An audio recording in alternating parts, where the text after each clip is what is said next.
Today, we're diving into one of the most shocking legal battles in entertainment history, the case against Sean Diddy Combs. Once celebrated as a music mogul, entrepreneur, and cultural icon, Diddy now faces serious federal charges including sex trafficking, racketeering, and forced labor. What began as a single lawsuit exploded into a storm of allegations, with multiple accusers coming forward and law enforcement raiding his properties. Now with the trial looming, the world watches as one of hip-hop's most powerful figures fights for his freedom. How did Combs go from music royalty to federal custody? What do we know so far, and what could happen next? This is the Silent Casebook, and today we uncover the rise and fall of Sean Diddy Combs. The music industry has always been a place where legends are made. Icons rise from the streets, turning struggle into success, using their voices to shape culture and inspire millions. Few have mastered this transformation as completely as Sean Diddy Combs, a man who built an entire empire from the ground up, who turned his name into a brand synonymous with power, luxury, and influence. For decades, Diddy was more than just a rapper. He was a mogul, a businessman, a kingmaker in an industry that thrived on talent and ambition. He discovered artists such as Notorious B.I.G., Mace, and many others.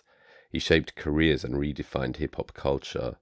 His label, Bad Boy Records, didn't just dominate the charts. It helped write the soundtrack of a generation. From music to fashion, alcohol brands to television, Combs had his hands in everything, crafting an image of an untouchable force, one of the few men in hip-hop who could claim billionaire status. But behind the designer suits, the red carpet appearances, and the lavish parties, a darker story was brewing. A story not of success, but of power abused. Over the past year, shocking allegations have surfaced against Sean Combs, allegations that have shattered the carefully curated image of an unstoppable mogul. Claims of SA, human trafficking, physical abuse, and criminal conspiracy have led to federal indictments, lawsuits, and an industry-wide reckoning.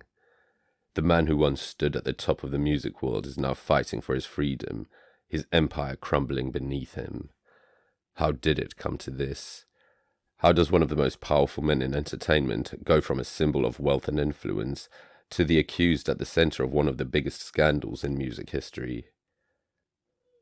We'll uncover the allegations, examine the timeline, and break down the impact of this case, not just on Combs, but on the industry that enabled him. Success stories in hip-hop often follow a familiar arc: struggle, hustle, and eventual triumph.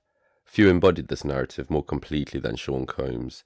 His life was a blueprint for ambition, an undeniable testament to how sheer will and relentless drive could turn a young boy from Harlem into one of the most powerful figures in music. But power, when left unchecked, has a way of distorting reality. The same hunger that propelled Combs to the top would later cast shadows over his empire.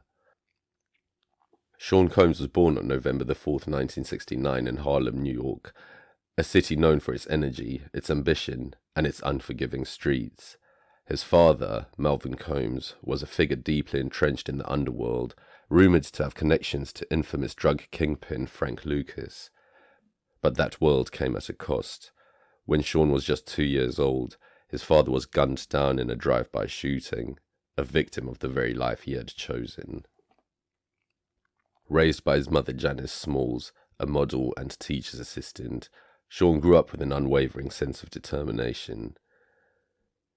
He saw firsthand what loss looked like, what struggle felt like, and he vowed early on that he would rise above it. That hunger defined him. Whether selling newspapers, dancing in the streets, or studying the music industry, Sean Combs was obsessed with success.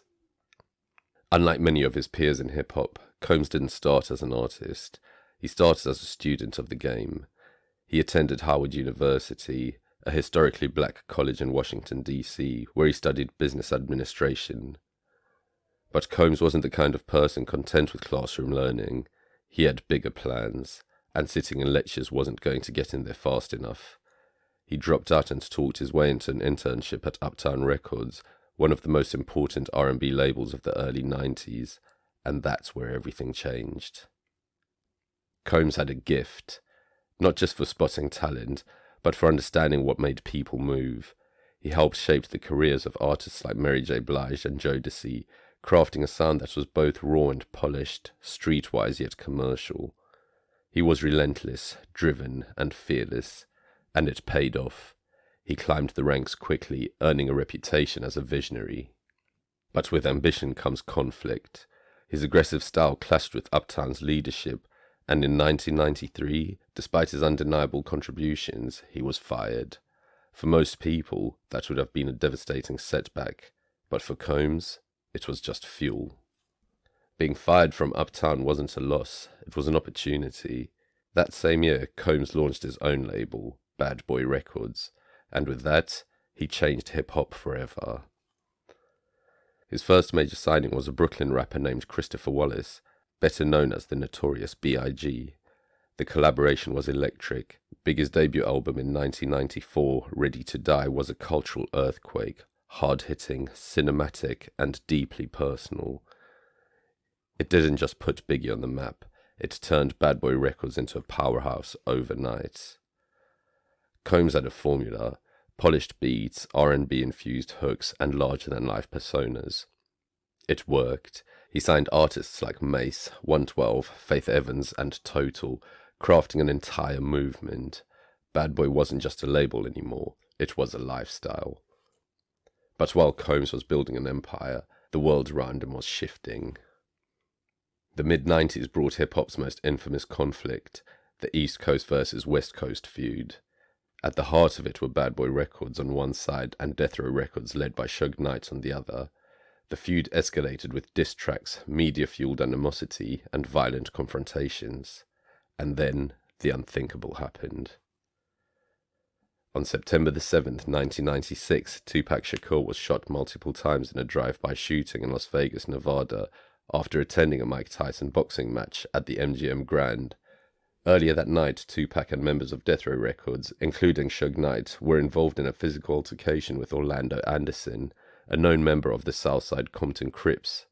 Just hours later, at 11:15 p.m., a white Cadillac pulled up beside Tupac's black BMW at a red light near Flamingo Road and Covell Lane.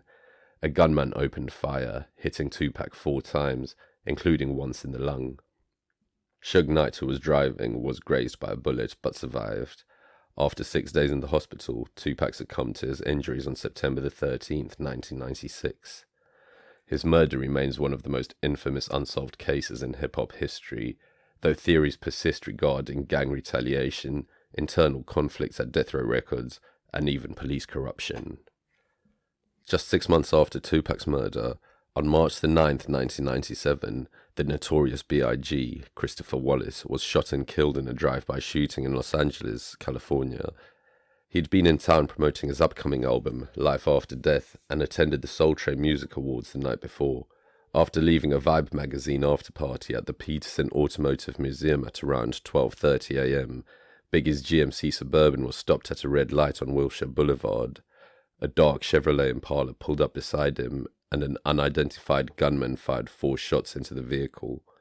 Biggie was rushed to Cedars-Sinai Medical Center, where he was pronounced dead at 1:15 a.m. His murder, like Tupac's, remains unsolved, though theories suggest it was a retaliation killing tied to the East Coast versus West Coast feud, or a planned hit involving corrupt LAPD officers with ties to Death Row Records. 2 of hip-hop's greatest icons were gone, and the world was left with questions, suspicions, and conspiracies. Some pointed fingers at Suge Knight, others whispered that Diddy himself had a role to play. The truth? No one really knows. But one thing was clear: nothing would ever be the same again.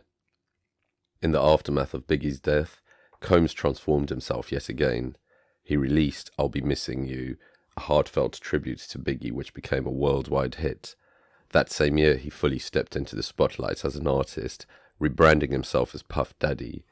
His debut album, No Way Out in 1997, was a massive success, going platinum multiple times and earning him a Grammy for Best Rap Album. But music was only part of the plan. Combs understood something that most rappers didn't at the time. Hip-hop wasn't just about records. It was about culture, fashion, business. So he diversified. He created Sean John, which was his clothing line, and became a multi-million-dollar brand. He stepped in as a partner to Ciroc Vodka. Ciroc was a struggling liquor brand which became a global phenomenon after Combs stepped in. He went into reality television, film production, and high-profile endorsements made him a household name far beyond hip-hop. He changed his name from Puff Daddy to P. Diddy, and later simply to Diddy. He wasn't just a musician anymore, he was a brand. By the early 2000s, Combs was one of the wealthiest and most influential figures in entertainment. His extravagant lifestyle, the private jets, the celebrity parties, the larger-than-life persona made him a symbol of success. He had power, money, and global influence, but power, when left unchecked, has consequences. In the early 2000s, Sean Combs orchestrated a series of exclusive gatherings known as freak-off parties, events that have since become emblematic of the darker side of the entertainment industry's elite circles. These parties were characterized by their extravagant settings and the presence of high-profile guests, including celebrities, models, and industry insiders. Held in luxurious venues such as private mansions and upscale hotels, the freak-offs were meticulously designed to exude opulence and exclusivity. An event planner who worked with Combs during this period described one such party where hundreds of mirrors were installed on the walls and ceiling, creating an environment where everywhere you looked, you'd see yourself reflected again and again, enhancing the voyeuristic atmosphere of this event. The guest lists for these gatherings read like a who's who of the entertainment world, with A-list celebrities frequently in attendance. However, beneath the glamorous veneer, these parties allegedly concealed a more sinister reality. Reports have surfaced accusing Combs of using these events as venues for illicit activities, including non-consensual encounters and other forms of exploitation. Some attendees have come forward with allegations of being coerced into participating in explicit acts, and disturbingly, with instances involving minors and reports of individuals being drugged. To maintain the secrecy surrounding these events, Combs reportedly required attendees to sign non-disclosure agreements, or NDAs, legally binding them from sharing any details about the parties. These NDAs prohibited guests from discussing the events with anyone, including family and friends, and barred them from capturing or sharing photos and videos without explicit consent.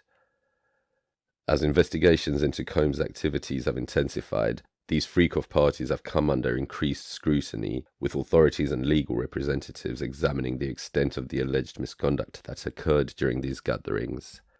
The revelations surrounding these events have not only tarnished Combs' public image, but have also prompted a broader conversation about accountability and the abuse of power within the entertainment industry. But for years, whispers followed Diddy, stories of control, manipulation, and darker allegations behind closed doors. But no one challenged him, no one dared. Now, those whispers have become a roar. The empire that once seemed unshakable is on the verge of collapse. The lawsuits, the federal charges, the disturbing allegations, they threaten to undo everything he built. So the question remains, was Sean Combs truly a visionary, or was he something far more dangerous? The rise was meteoric, but the fall has only just begun. Combs had always projected an image of a man untouchable, an icon of success, a mogul who had transcended hip-hop and become one of the most influential figures in entertainment. He was the mastermind behind Platinum Records, the architect of trends, and a symbol of what it meant to make it in America. But behind the velvet ropes and the luxury branding, a different narrative was forming. Whispers of abuse, coercion, and predatory behavior followed Combs for decades, whispers that many ignored. You see, money, power, and influence has a way of silencing voices, of ensuring that allegations never become headlines. What began with a single lawsuit erupted into a flood. As one woman came forward, others followed, lawsuits multiplied, investigations deepened, and before long, Combs found himself at the center of one of the most explosive scandals in music history.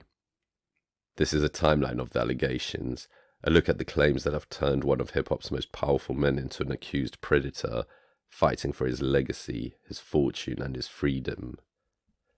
The first public accusations came in May 2017 with the lawsuit of Cindy Rueda. It was the first documented legal case against Combs, but at the time, it barely made waves. Cindy Rueda, Combs' former personal chef, filed a lawsuit accusing him of sexual harassment and workplace retaliation. She claimed that during her employment, she was forced to serve meals to Combs and his guests while they engaged in sexual activities. Her lawsuit was quietly settled in February 2019 for an undisclosed amount. Combs continued on, his empire untouched. No one knew then that this was just the beginning. Then in November 2023, there was Cassie Ventura's lawsuit. For years, fans knew that Cassie Ventura, a singer and former model, had been in a long-term relationship with Combs. What they didn't know, what no one on the outside could have imagined, was the horrific abuse she would later allege behind closed doors. Cassie Ventura, born Cassandra Elizabeth Ventura on August 26, 1986, in New London, Connecticut, is a singer, a model, and actress who first gained recognition in the mid-2000s. She began her career as a model, then transitioned into music where she caught the attention of producer Ryan Leslie. He helped her to land a deal with Diddy's Bad Boy Records. Her breakout single in 2006, Me and You, became a massive hit, propelling her into the spotlight. Around this time, Cassie and Combs developed a professional and personal relationship, which eventually evolved into a decade-long on and off romance. However, behind the scenes, what appeared to be a glamorous relationship would later be described in legal filings as a period of control, abuse, and coercion, leading to Cassie's landmark lawsuit against Combs in November 2023. In a night that would later become a pivotal piece of evidence in the case against Sean Combs, one that not only exposed his alleged abuse, but also revealed the extremes he was willing to go to in order to keep his actions hidden. This happened in March 2016 inside the Intercontinental Hotel in Century City in Los Angeles. Combs and his then-girlfriend Cassie Ventura were staying in one of the luxury suites. What began as a private argument behind closed doors escalated into a violent assault, one that was captured on the hotel's surveillance cameras. The footage shows Combs chasing Cassie down the hallway, grabbing her and forcefully dragging her back towards their room. At one point, he kicked her while she was on the ground and threw a glass vase in her direction, an attack that only ended when the hotel security intervened. But rather than facing immediate consequences for his actions, Combs allegedly tries to cover up the assault, using his wealth and influence to silence those who had witnessed it. According to court documents and investigative reports, he offered the hotel staff money in an attempt to ensure the security footage was erased, and the incident never became public knowledge. It remains unclear how many employees were involved in the alleged bribery attempt, but the footage was never destroyed, later surfacing as key evidence in Cassie's 2023 lawsuit against Combs. The hotel assault was one of the many instances of abuse Cassie would detail in her legal battle against Combs, painting a picture of a decade-long relationship marred by control, violence, and fear. And when federal prosecutors indicted Combs in September 2024 on charges of sex trafficking and racketeering, this 2016 attack became a critical part of the case, illustrating a pattern of abuse and calculated efforts to keep his victims silent. The footage, once hidden behind the walls of a luxury hotel, had now become a crucial piece of evidence in one of the biggest criminal cases in music history. In a bombshell lawsuit, Cassie accused Combs of the R-word, physical abuse, and sex trafficking. She claimed that he had subjected her to years of violence, forcing her into sex acts with male sex workers while he watched and recorded. The world took notice, and then, just one day later, the lawsuit was suddenly settled. But instead of making the case disappear, Cassie's lawsuit ignited a chain reaction. Within weeks, more victims came forward. In November 2023, one alleged that Combs and singer Aaron Hall had essayed her and her friend in 1990 or 1991. Another claimed that in 1991, Combs had drugged and essayed her, and then shared a video of the assault. The lawsuits began to pile up, and the cracks in Diddy's empire were widening. In December 2023, there was the lawsuit of Jane Doe. A woman using the name Jane Doe filed a lawsuit claiming that in 2003, when she was just 17 years old, she was flown to New York by Harve Pierre, the then president of Bad Boy Records. Her claim was chilling. She was gang-ed inside a recording studio by Combs, Pierre, and another individual. Her case, like many others, is still pending. 2024 was the year his empire crumbled, because in February 2024, Rodney Lil Rod Jones spoke out. It wasn't just women accusing Combs. Rodney Lil Rod Jones, a music producer who had worked closely with Sean Combs between September 2022 and November 2023, publicly accused Combs of severe misconduct. Jones alleged that during his tenure, Combs had drugged and essayed him and coerced him into engaging into sexual acts with prostitutes. These allegations were part of a broader pattern of accusations against Combs, suggesting a pervasive environment of abuse and exploitation within his professional circle. In his lawsuit, Jones also implicated other notable figures, including Combs' son, Justin Combs, Chief of Staff Christina Coram, Universal Music Group CEO Lucian Grange, and former Motown CEO Ethiopia Habtemariam, alleging that they were complicit in this misconduct. Combs' legal team dismissed Jones' allegations as pure fiction, maintaining that the claims were unfounded and part of a broader attempt to tarnish Combs' reputation. Jones's decision to come forward added to the mounting legal challenges facing Combs, amplifying public scrutiny and raising questions about the culture within Combs' business ventures. The allegations underscored the complex dynamics of power and exploitation in the entertainment industry, prompting discussions about accountability and the protection of individuals within such environments. In March 2024, federal agents executed search warrants at Sean Combs' residence in Los Angeles and Miami, uncovering a range of incriminating items. During the Los Angeles raid, Combs' son Justin and Christian, also known as King, were present and temporarily detained by federal agents. Footage from the operation shows Justin being handcuffed against a wall, while agents pointed firearms at Christian before restraining him. Despite the aggressive tactics, neither Combs nor his family members were arrested at that time. These raids were part of a broader investigation into Combs' alleged involvement in sex trafficking and racketeering activities. Subsequently, on September 16, 2024, Combs was arrested in Manhattan following a grand jury indictment on charges including sex trafficking and racketeering. He pleaded not guilty but was denied bail due to concerns about potential witness intimidation and remains incarcerated at the Metropolitan Detention Center in Brooklyn. When federal agents raided Combs' luxury residence in Los Angeles and Miami in March 2024, they discovered a disturbing array of items that further fueled suspicions surrounding the music mogul's alleged involvements in sex trafficking, coercion, and organized criminal activities. The searches, executed under a federal warrant, were part of a long-running investigation into allegations of abuse, forced labor, and illicit activity tied to Combs' empire. Among the most alarming discoveries were 3 legally modified AR-15 rifles, weapons that had been altered in a way that violated federal firearm regulations. These weapons, often associated with military-style operations and high-capacity firepower, raised serious questions about why such firearms were in Combs' possession. The presence of these weapons added another potential legal challenge, as possession of illegal firearms can carry severe federal penalties. Authorities also seized large quantities of drugs, including ketamine, ecstasy, MDMA, and GHB, a drug commonly referred to as the date rape drug due to its incapacitating effects. These substances have been linked to many of the allegations against Combs, with multiple accusers claiming they were drugged before being coerced into sexual situations at parties allegedly orchestrated by Combs. But the most bizarre finding: investigators uncovered over 1,000 bottles of baby oil and lubricant, items that some sources claim were connected to the ritualistic, drug-fueled sex parties referred to as freak-offs. These gatherings, as described in witness testimony and legal findings, allegedly involved unwilling participants who were drugged, coerced, or manipulated into degrading and abusive sexual acts. The sheer volume of these supplies suggests a pattern of behavior spanning years, rather than isolated incidents. During the raids, electronic devices, hard drives, and documents were also seized, with federal agents believing that they may contain incriminating evidence, including videos, communications, and financial transactions linked to the allegations.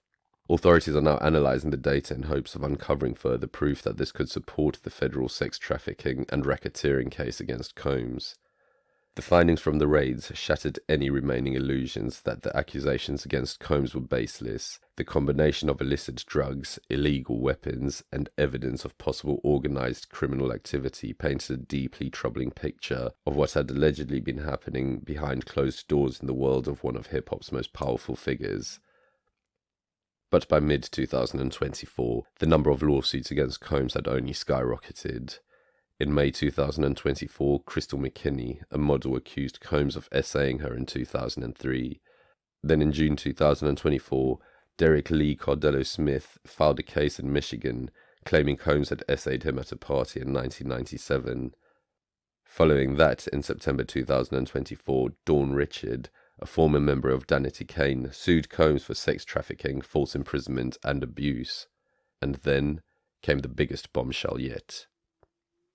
As I mentioned, on September the 16th, 2024, federal agents arrested Sean Combs in Manhattan following a grand jury indictment on charges of sex trafficking and racketeering. The indictment alleged that Combs orchestrated a network exploiting individuals for sexual purposes, leveraging his business empire to facilitate these activities. At his initial court appearance on September the 17th, 2024, Combs pleaded not guilty. U.S. Magistrate Judge Robin Tarnowski denied bail, citing concerns about potential witness intimidation. Despite subsequent appeals, bail was consistently denied, and Combs remains in custody. Combs was arrested and officially charged with sex trafficking by force and coercion, racketeering and conspiracy to commit violent crimes, and transportation for illegal sexual activity. With these charges, the stakes have never been higher. If convicted, Combs could spend decades, if not the rest of his life, in prison. And it still wasn't over, because in 2025, the lawsuits continued.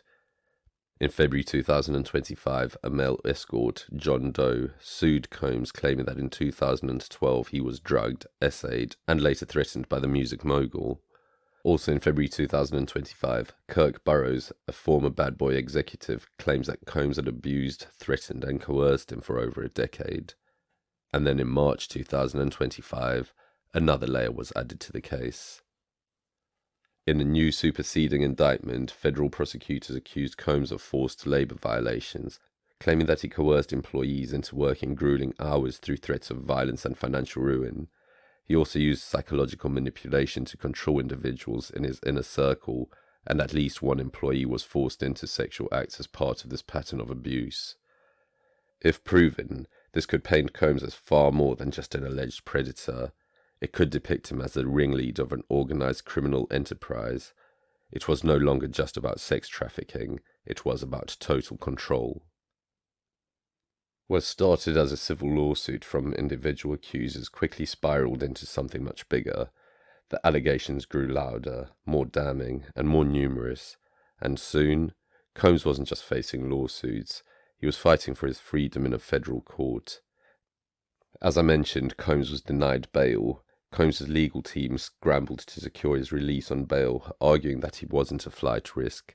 But the prosecutors pushed back, and they pushed back hard. They argued that Combs had a history of using his wealth and power to intimidate victims and witnesses. They painted him as a man who could easily flee the country, and more importantly, someone capable of silencing people before trial. And the judge agreed.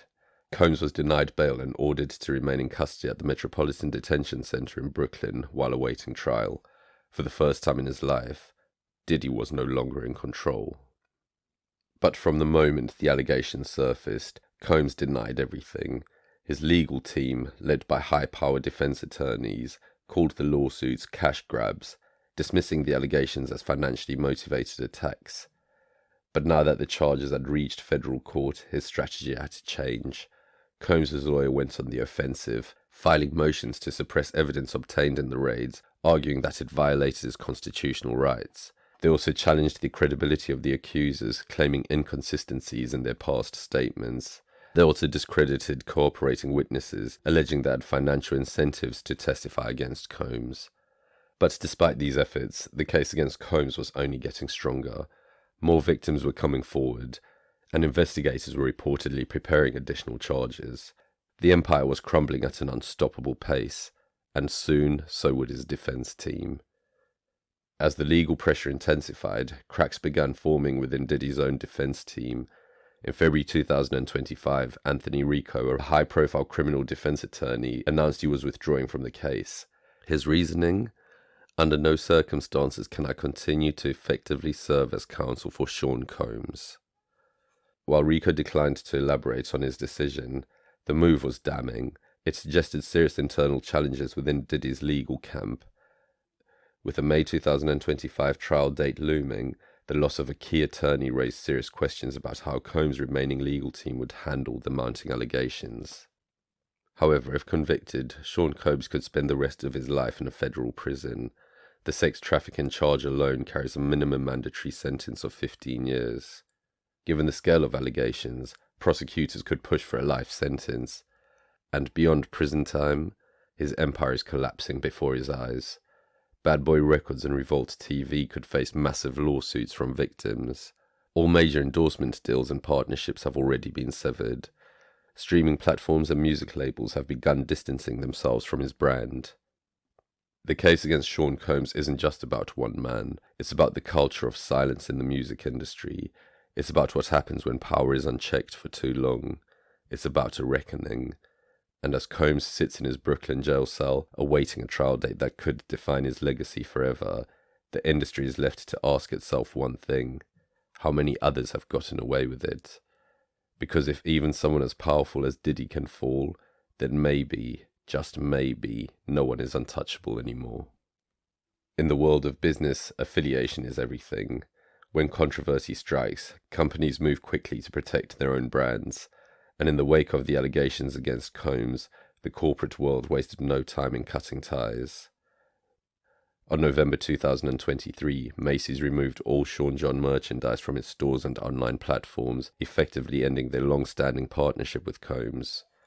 Just days later, on November the 28th, 2023, Combs stepped down as chairman of Revolt TV, the media company he co-founded, citing pressure from stakeholders. By December 2023, numerous companies had announced that they were terminating their affiliation with Combs' e-commerce platform, Empower Global. A reality show featuring Combs and his family was cancelled before production even began, signaling that the entertainment executives wanted no association with the scandal. And in December 2023, the Recording Academy revoked Combs' invitation to the 66th Annual Grammy Awards, despite his nomination for Best Progressive R&B Album. The industry that once celebrated Diddy's power was now erasing him from its narrative. For years, Diddy's music and influence was everywhere, from radio airwaves to curated playlists, workout sessions to festival stages. But as the scandal grew, his presence in the media began to shrink. By April 2024, Diddy's radio airplay had dropped by 88%, and his music streaming numbers had fallen by 51.8%. The fitness tech company Peloton had removed Diddy's music from its workout classes and playlists, signaling an industry-wide distancing. On June 7, 2024, Howard University rescinded Combs' honorary doctorate, returned his $1 million donation, and terminated his pledge agreement. On June 16, 2024, Mayor Eric Adams revoked Combs' key to the city of New York, awarded just the year prior in September 2023. On June 28, 2024, Miami-Dade County revoked Sean Diddy Combs Day, a citywide holiday granted to him in 2016. These moves sent a clear message: Diddy's legacy was being erased. Sean Combs once had the world in the palm of his hand. He built an empire, controlled the charts, shaped culture and amassed a fortune. But now, that empire is in freefall. With a federal trial looming, his reputation in ruins, and his industry turning its back on him, the question is no longer, can Diddy recover? The question is, how much worse will it get? Or how much worse can it get? Because as history has shown, when the industry turns against one of its own, they rarely ever make it back. While the superseding indictment of forced labor doesn't introduce new criminal charges, it serves two major purposes. It reinforces the existing charges. The prosecution is painting a broader picture of Combs' alleged criminal enterprise, making it harder for the defense to argue that these were isolated accusations. And it also influences jury perception. Juries aren't just looking at whether Combs committed individual crimes, they'll be evaluating the entire context of his alleged behavior. Combs remains in custody at the Metropolitan Detention Center in Brooklyn, awaiting his trial, which is scheduled to begin on May the 5th, 2025. The stakes have never been higher, because with forced labor allegations now part of the equation, this isn't just about Diddy's alleged crimes anymore. It's about the environment he created, and whether he ran his empire through fear and coercion. And if the prosecution can prove that, this case could be over before it even begins. It's important to mention that while Combs has been federally indicted on charges including racketeering conspiracy, sex trafficking by force, transportation for prostitution, and forced labor, none of these charges are explicitly labeled as SA. However, the nature of these charges involves allegations of coercive sexual activities. In addition to the federal charges, Combs has been named in at least 10 civil lawsuits alleging various forms of sexual misconduct, including SA, harassment and abuse. These civil cases span incidents from 1990 to 2023 and involve multiple accusers. As of March 2025, Sean Combs faces a series of serious federal charges. They are racketeering conspiracy, allegedly orchestrating a criminal enterprise involving multiple illegal activities, sex trafficking by force, fraud or coercion. He's been accused of exploiting individuals for commercial sex acts through coercive means. Transportation for prostitution. He's been charged with moving individuals across state lines for the purpose of prostitution. And the forced labor charge. The recent allegations claim Combs coerced employees into labor and sexual acts under threats of harm. At present, Combs remains detained at the Metropolitan Detention Center in Brooklyn, New York, after multiple denied bail requests. His trial date has been scheduled to commence on May the 5th, 2025 in the Southern District of New York. Following the recent withdrawal of attorney Anthony Ricco, Combs continues to be represented by his remaining defense team. The unfolding legal proceedings against Sean Combs marks a pivotal moment in the entertainment industry, highlighting critical issues of power, accountability, and justice. As this high-profile case advances, we remain committed to providing accurate and timely updates. If you found this information insightful, please like, share, and subscribe to the Silent Casebook for ongoing coverage of this case and other significant stories that often go unreported.